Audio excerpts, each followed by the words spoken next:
козголуп кое берет. Илгери мындай болчу да, баягы өтө таңкыс товарлар келгенде дүкөнүнүн жетекчилери барып, тааныш тамыр болуп калган болсо, кичине элдин аягы суюлганда, анан үйрүң бараң болуп караңгы киргенде келчи деп койчу.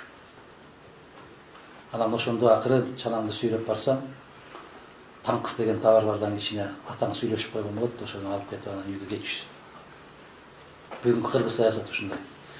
Бир аз элдин деми түшкөнчө кое турчу. Бүгүн Батукаевди эстеген ким бар? Бүгүн Дача сууну эстеген ким бар? Айткылачы. Унутулуп кете берет экен дагы.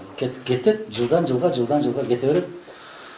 Ушинтип мындай бир аз элдин аягы суюлганча, же болбосо элдин деми басылганча кое турчу, туруп турчу деп коюп туруп атпайбы. Анан эле кылмыш иши козголду дегенди угабыз, түрмөдө отурат дегенди укпайбыз да. Ошондуктан мен өзүнүн убадасын аткарып баштады деп мен кече мисал келтирдим, дагы бир мисал келтирип коеюн силерге. Бразилиянын 2 президенти камалды да.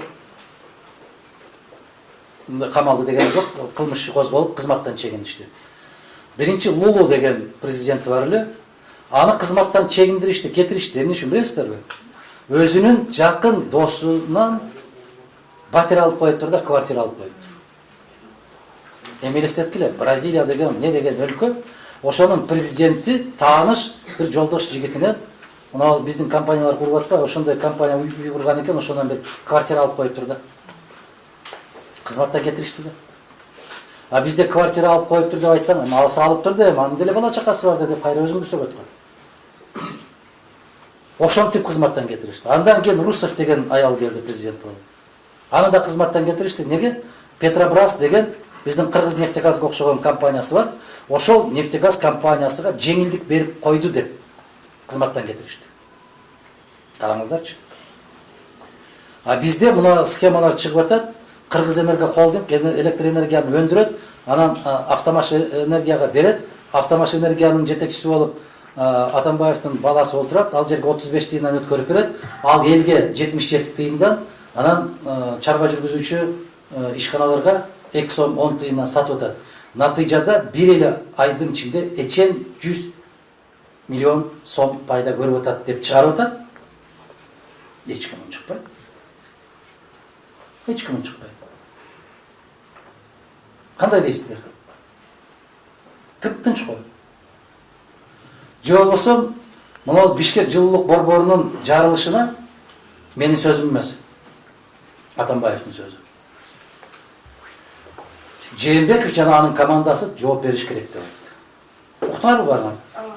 А эмне чыкпайсыңар? Жалгыз мен айтышым керек ушул. Жооп бериш керек деди да. А эгерде ошол айтканы туура эмес болсо,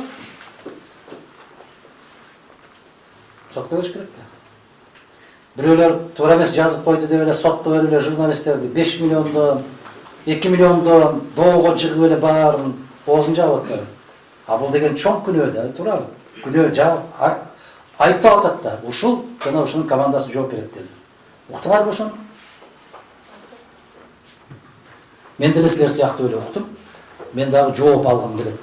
Эгер жооп бере турган болсо жооп бериш керек, жооп бербей турган болсо анда Жээнбеков чыгып айтыш керек. Мен эч кандай тиешем жок. Аны булар жасаган.